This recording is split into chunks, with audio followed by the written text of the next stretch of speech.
Hello, friends. I'm Laurel McHargue, host of Alligator Preserves, and I have another fascinating guest with me today. All my guests are fascinating. I am going to introduce you today to the author of Paradise Undone, a novel of Jonestown, with author Annie Dawid. Annie, welcome. Thank you. I'm very glad to be here. I am glad you're here too. Boy, when I read this book, it really shocked and surprised me in many ways. Before we get into it, though, I want you to tell our audience a little bit about you. Who is Annie Dawid? I have that's my sixth book. And so I've been writing for a very long time. I was a full-time professor of English, and now I teach part-time online for University of Denver in the creative writing master's program. Other than the work part, I make rugs and I play tennis and I play Scrabble and I play the spelling bee religiously every day from the New York Times. I do too. I have a whole lineup of what I do. I love Scrabble. I do the Wordle. I do the spelling bee. I do Yes. connections, which usually Yeah, drives me crazy. me Yeah, too. I do all the. I don't do Sudoku. I Me Sudoku. neither. Yeah, yeah. Yeah. We're authors. We're Mhm. not mathematicians, I guess. Right, right.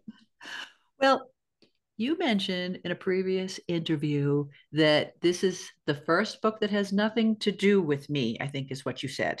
Yeah. I would have to disagree. I would have to say that this book has a lot to do with you. Now, you mentioned that you were 18 when the whole Jonestown massacre Right, happened, which right. is back in November of 78. 78. So, what do you mean this has nothing to do with you? Tell me about your fascination with Jonestown, because this has taken up a great deal of your life, I believe. Right.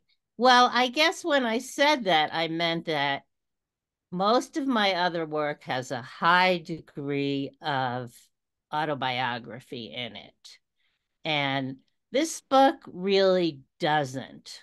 I mean, I feel like you can't look in the book and say, oh, that's Annie. Whereas you could in lots of my short stories, I'm in there and under some other name. But yes, of course, it has to do with me. And when I was in high school in New York, I had this great friend, and she was smart and funny and creative and very terrific in every single way, and nobody you would think of as a follower.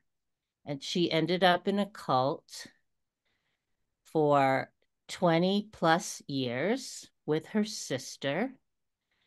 Her parents tried to get her out of it. It was a cult in New Mexico. And she changed her name. She refused to acknowledge anybody from her previous life, including me. And eventually she died in a kind of fuzzy uh, moment from cancer, supposedly, like her death was under questionable circumstances. Mm. And as I got older, I met various other people who were either in cults or had gotten out of cults.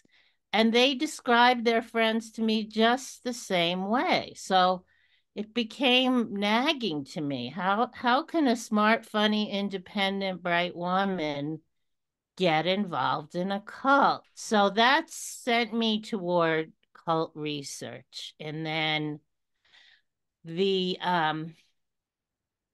occurrence of that family, the family with the two sisters in the cult, became a big part of my story, a big story of mine, when I by which I mean very long, uh,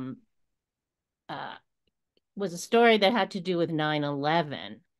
And this family was just part of this 9/11 story because they're New Yorkers, and Mhm. it was a New York Right. story. Yeah. And I read the story at a reading at the University of North Dakota Writers Conference. And in the story, the parents, which is fiction, the parents go to a deprogrammer, and the deprogrammer tells them, I lost my daughter in Jonestown. And that's in 1982. So that's 4 years after Jonestown. And he's like saying, well, you need to know this about me before it, because I couldn't even get my own daughter out of a cult. Mm. And but that was the only, Jonestown was a totally by the way part of my story. But afterwards, a friend came up and he was in tears and he said, I have good friends who have family who died in Jonestown. And his response ultimately triggered me to write my next book, which I was going to write about these hippie communes in the Huerfano Valley in Colorado, where I have spent time and have friends. And I was going to write that book during my sabbatical, my second sabbatical from Lewis and Clark College. And I was in the bookstore in Powell's doing research under communes, communes, communes. And then I moved down the aisle and I got to cults. And there were all these books about Jonestown. And then I had what I call my bookstore aisle epiphany. And I said, remembering my friend crying, thinking about his friends, I thought, I have to write about Jonestown now. Now's the time. Because the Hippie Ruins book can wait till another time. I didn't feel like there was anything urgent. But it felt urgent to me in 2004 to write about cults. So that's how it came to be. All right. It is a fascination for many people. I'm always really Yes. interested in the decisions that authors make. So, in Paradise Undone, a novel of Jonestown, there were over 900 victims, right? Close to 1,000 victims. It was actually closer to 900 than to Closer to 1,000. 900. Okay, Yeah. 900 to, yeah, a lot. A lot. 918. Yes. Okay. Why did you make the decision to choose the four main characters that you chose? Now, Mhm. you chose two that were nonfiction characters: Mother Marceline, right, the wife of Mhm. Jim Jones, the Mhm. ambassador, Virgil Nascimento. Those are the two Yeah. nonfiction ones, and then kind of Right. a conglomerate of two other characters: Truth, the Right. young gal who was in San Francisco, and Mhm. Watts, who was just a wonderful character. How did you come to that decision to pick these four people? Mhm. Well, when I started doing my research in 2004, there was nothing written about Marceline Jones, Jim Jones's wife. And she was there from the very beginning till the very last day. And she was a huge part of the church. She wasn't incidental in any way. And also her work as a nurse helped financially in the early days to keep the People's Temple going.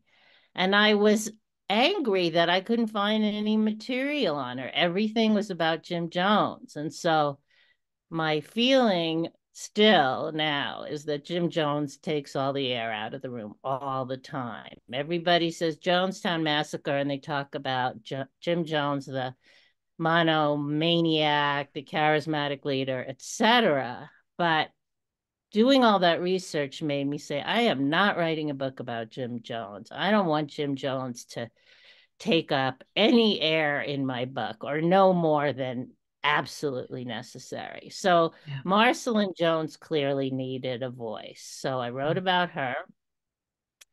The Guinea's ambassador to the United States. And also she was dead, so I could use her name. um, the Guinea's ambassador also dead, but I changed his name. And I wanted a Guianese voice in the book about Jonestown because it happened in Guyana. And for many years, if you said the word Guyana, people would say, oh, that's where all those crazy people kill themselves. And it really Yeah. kind of ruined this young, newly independent country for a long time. And then I wanted some more representative members of the temple. So Watts is an African-American young man who comes to the temple kind of through family. And there were huge family networks in the temple. Mm-hmm. And he gets clean through one of their programs to help people get clean, which is one of the great things that they did. And he stays with them, and he escapes on the final day, on the day of the massacre, while the massacre is happening. Truth, I wanted to have a white follower, and she's a kind of true believer in that. If you think about cult followers in the stereotype of worshiping the leader, I think she would fit that for most of her life. I think she ends up changing a little bit as she gets older and becomes a parent. But so I put the two conglomerate figures out of a lot of reading I did. There are a lot of memoirs by survivors that you can read. And so there's a memoir by a guy who escaped on the last day, and that had a lot of influence. So that's how I came up with those four: two Black, two white, two men, two women.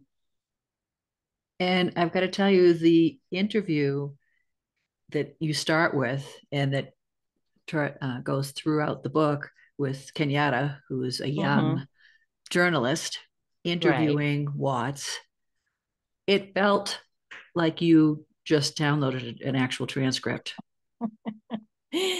That's so funny, because yesterday I had my American book launch at the Westcliff, Colorado Library, and one of my questions was like, I thought this was real. Why isn't there a bibliography in the back? And I made that up. You know, that's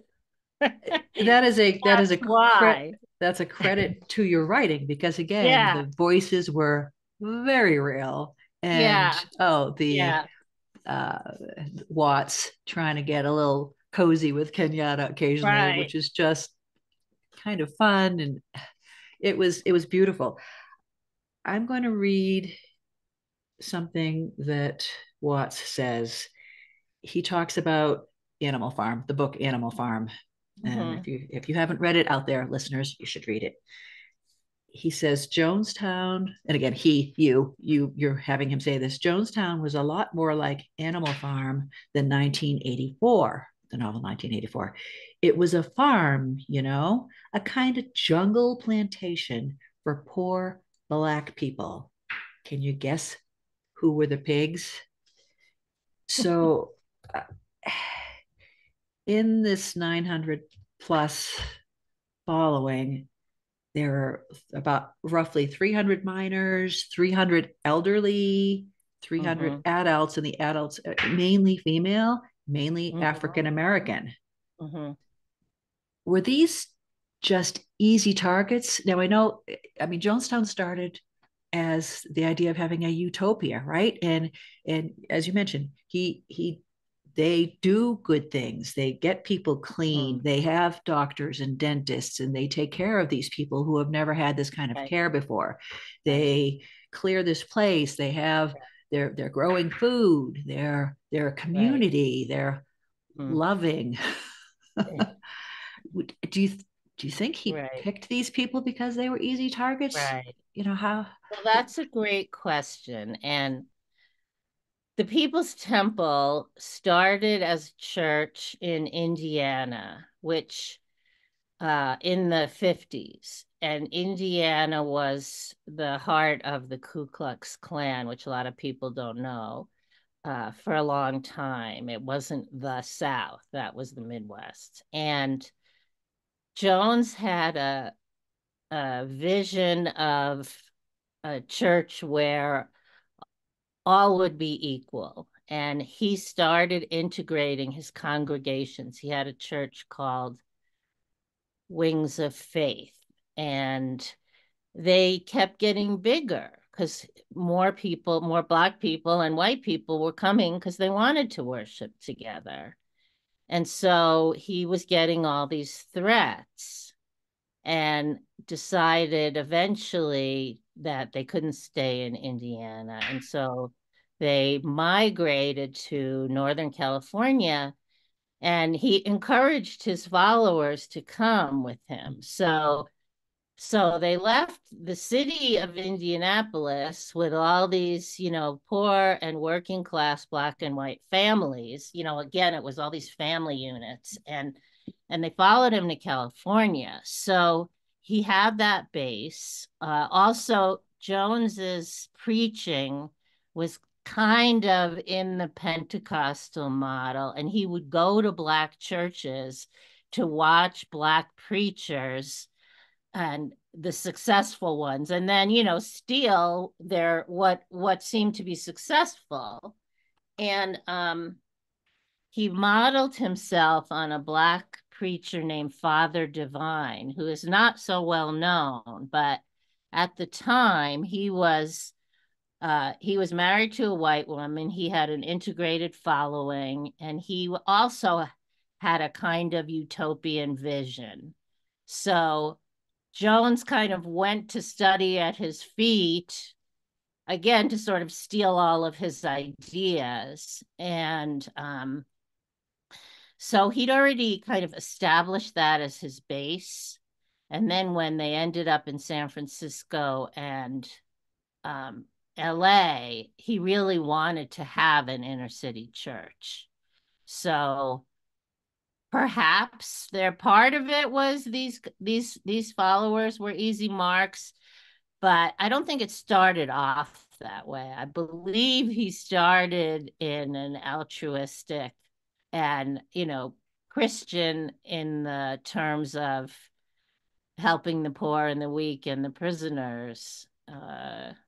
So that's where it started, and his genre of preaching did appeal to African American churchgoers, also because that's who he modeled his preaching on. Yeah. Yeah. You, in between each of the major sections in your book, you have, I believe, quotes Yes. from Jim Jones. And are these actual quotes? Yeah, all the Jim Jones quotes are verbatim. It says that somewhere in the book that I've taken them verbatim. All right, this one. Why are there hungry children if there is a God? What's your God ever done? 2 out of 3 babies in the world are hungry. He never heard your prayers. He never gave you food. He never gave you a bed. He never gave you a home. The only happiness you ever found was with me. Whoa. So he actually he turns people away from God, whoever whoever you think is a traditional God, right? Mm-hmm. And expects people to treat him as God. And Right, yeah, right. And there the were problems with epigraph, that. yeah, the epigraph to the whole book is, if you want to call me God, then I'm God. Um, he he uses, I mean, Jim Jones was very clever, and he uses whatever will work, and he has all different kinds of audiences. He has the poor Black and white people, he has the professionals who are the would-be utopians, who are very sad that the 60s didn't turn the world into a better place, but it's still possible to do that through uh, integration, through helping the poor and the sick. Uh, and he's adept at figuring out what his audience wants to hear, and then he caters to that. So he can do all the God talk for, a lot of those believers. They're very serious Christians. Yeah. And, I think that quote that you read was a quote that happens in Jonestown, Mm-hmm. which is in fact the case, where he has made this environment. And as Watts says, for some people, especially poor Black elderly people like his grandma, but though his grandma died before Jonestown, but he says she would have come in a New York minute, because in Jonestown their necessaries were provided. It was safe. It was beautiful. They didn't have to worry about being hungry or having money to go to the doctor. And so you have to remember that those things are also true, besides all of the horrors that are true about Jonestown. Right. And so your character, Mother Marceline, and the fact that she turns the other cheek and looks away, she knows that Jones is sleeping with everyone. Everybody.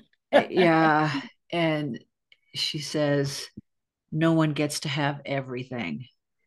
I have goosebumps now. When I read the sections of Mother Marceline, I felt so conflicted because I could feel her angst. I could Yeah, feel her wanting to do the right thing, right, trying to do the right thing, but recognizing that she wasn't strong enough to do it. right. Oh, it hurt. I mean, seriously, like I'm reading this thinking, oh, please do something, say something, Uh-huh. stop what you know is going to happen. Do we know Right. when Jones started taking drugs?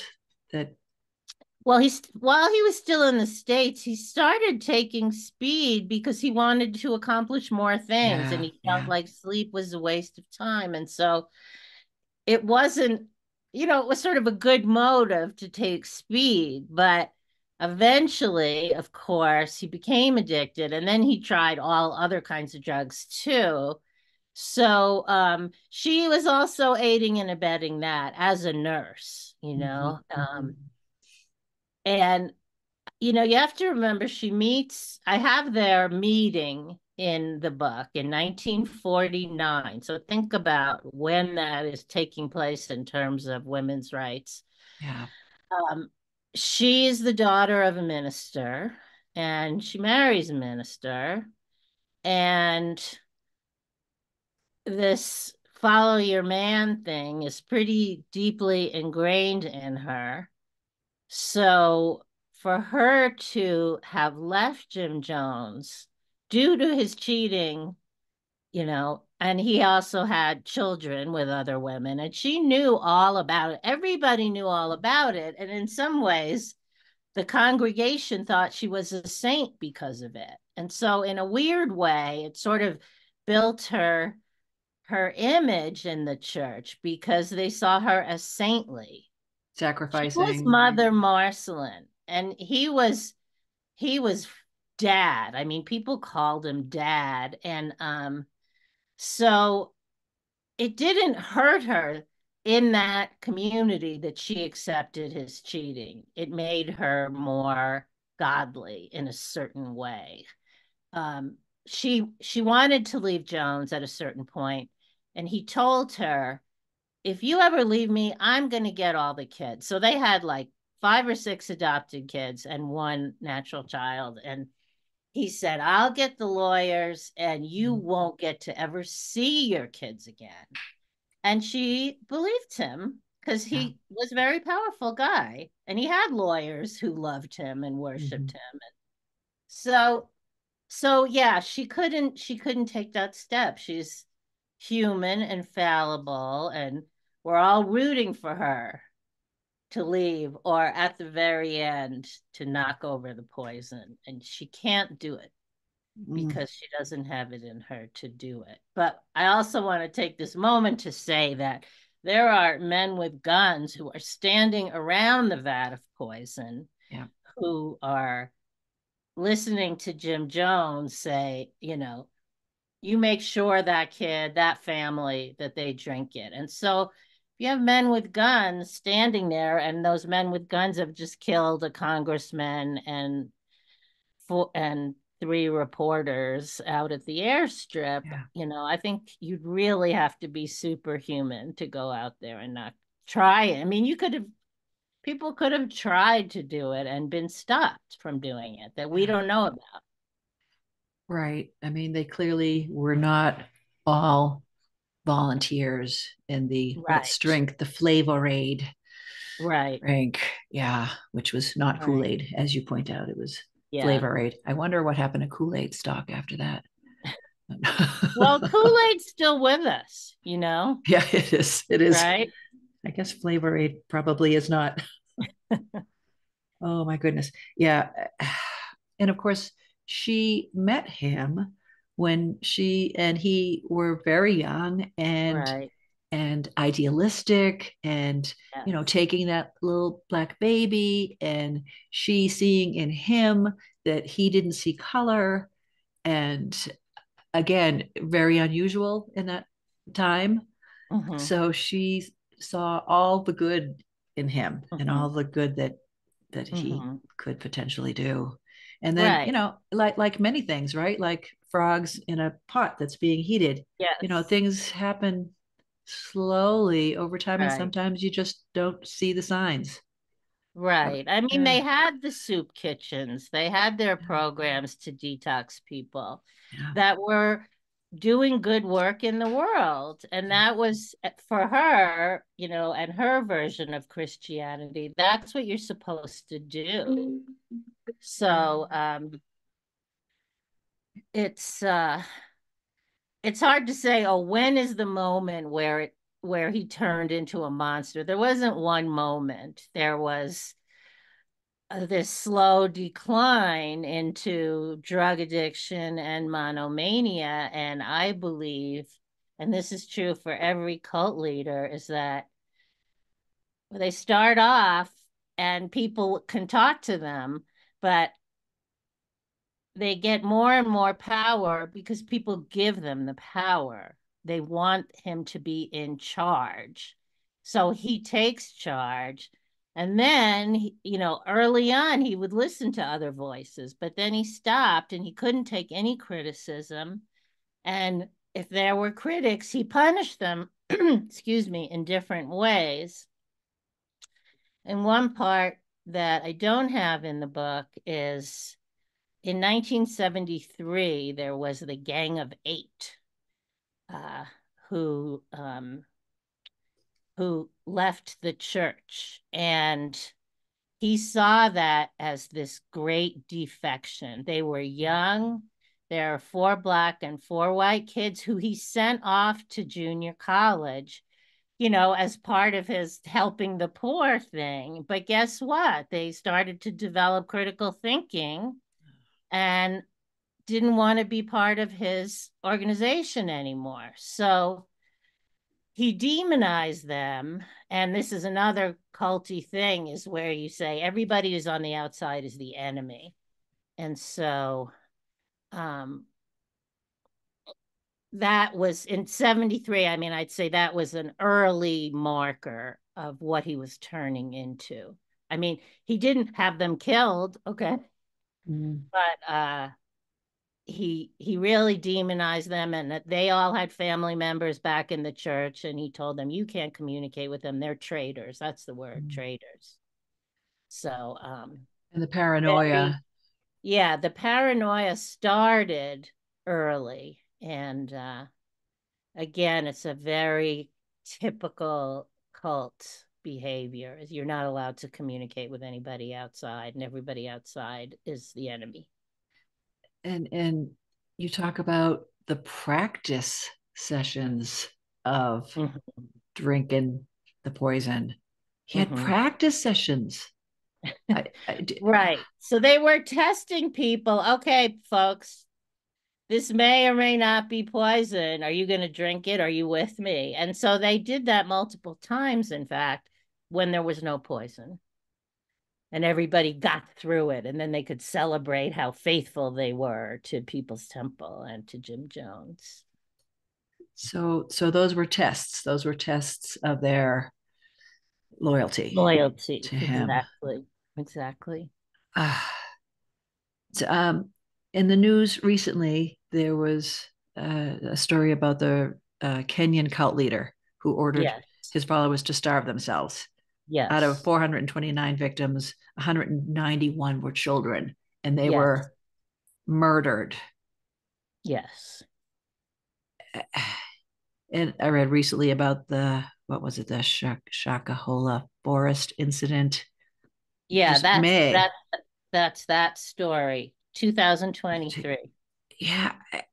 So I mean, this is after Jonestown. Recently, there's a new documentary out called Wild Wild Country. Have you watched that? Yeah, yeah, yeah.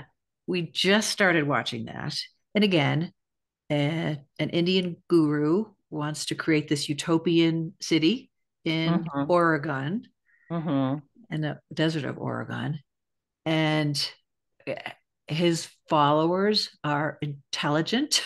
Mm-hmm. Follow him from India all the way to Oregon, and he brings tremendous amount of people there. I haven't watched the ending yet, and I Okay. and I don't believe there's a mass suicide, but they, No. I believe, tried to do something to affect politics. Right? I think there Mm-hmm. was a great Mm-hmm. a poisoning of other people outside the cult. So Mm-hmm. again, recently I spoke with some young people about my talk with you, and that I was Mm-hmm. going to talk about Jonestown, Mm-hmm. and they had never heard of Jonestown. They didn't Right. know what I was talking about. Yes. So how can we educate our young people in general?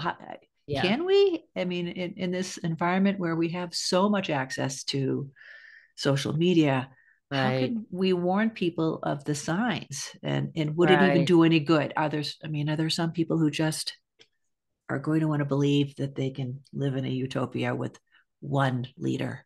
Right. Well, there's been recently a lot of attention paid to various cults, including uh Netflix series. There's that one that you're pointing out about the Wild Indian. Wild Country, yeah. And then also there was Nixium, the business cult, where all these women ended up selling themselves for this guy. And there is another cult from um, this liberal arts university in New York that they just made a, a Netflix series, and there's a memoir from a survivor that I read. And so they're getting a lot of um, airtime now. So you can see how damaging these cults are. So that's one way I think that people are getting an education about the damages wrought by cult leaders. So I wrote a novel. At the time, there were no novels by American writers about Jonestown. Now there's a few. But I feel like fiction, I don't want to use it as a tool or as propaganda, but I feel like a lot of times people will read fiction and they might not be the people who'd read a book about cult damages, Mm-hmm. And there are jillions of those books. I Yeah. have I have many of them. Have you, in all your research, in the writing of this book and all the other books you've read on cults, have you come up with an answer to why intelligent people will join a cult? Yeah, that's a very good question. And I guess the short answer is no. I don't have the answer. There isn't one answer. I think people want to be taken care of.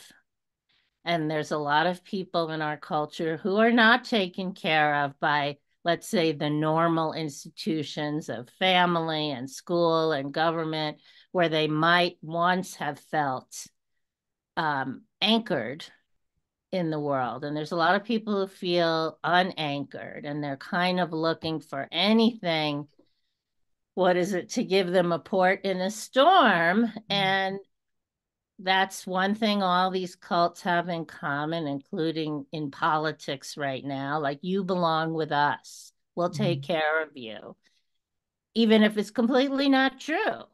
And so there are a lot of people who are good people who are desperate, and um, very smart people who put aside their critical facilities and critical thinking because the other need is greater, you know. But then, like with the Gang of Eight, when they've developed their critical facilities, critical thinking to such a point that they understand that they do not need what the cult leader is offering, then they say, all right, I'm done with this.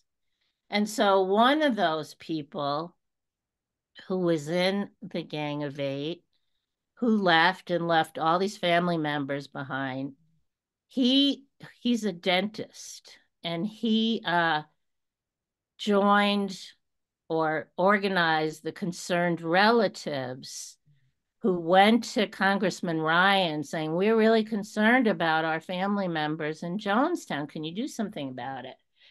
And so, you know, he he saw it early and young and got out, but his family members, you know, like aunts and grandparents and big network of family members, they didn't, and they didn't believe him, and they died. They all Yeah. died. Yeah. Something just struck me as you were speaking when we were talking about culture. Does the word cult come from culture? Oh, that's a very good question, and I'm sure they have the same root. I don't know that though. Oh, I'm going to have to look that Haven't up.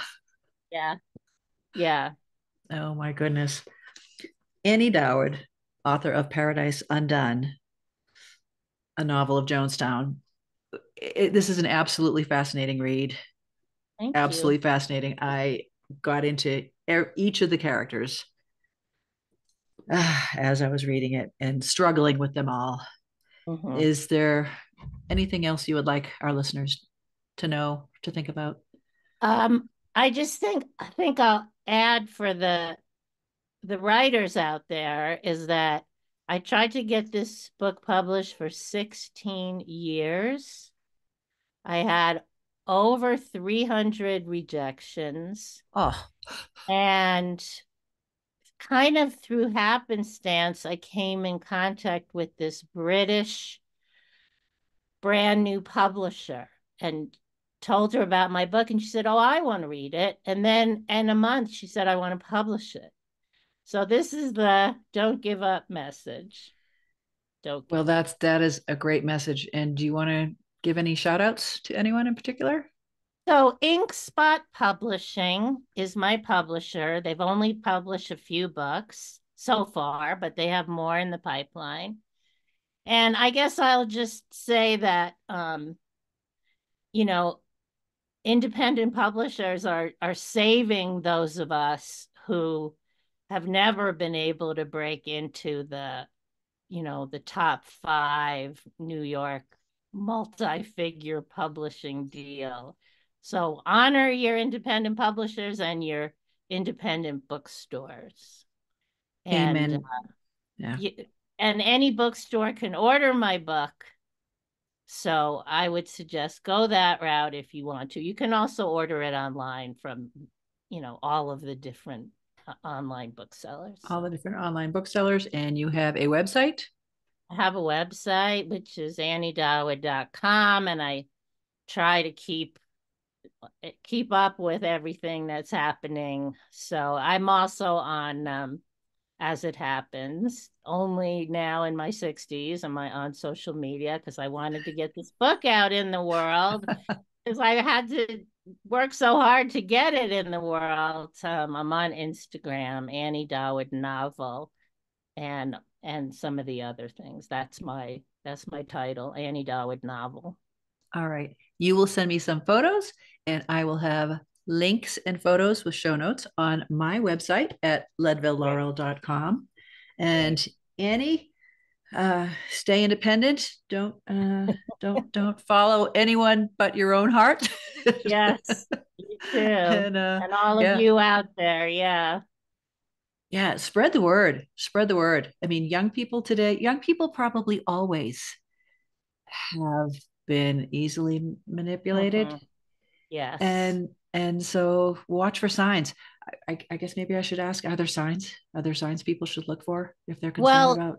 a lot of the cults go after college students, particularly right after they've graduated when they don't know what to do next. And so, and also like first year college students who maybe are away from home for the first time and they feel at sea, which is my character Truth. She Yeah. drops out of college. So you need to be aware. One of the things that they all do is after they get you to come to dinner or whatever is they do what's called love bombing.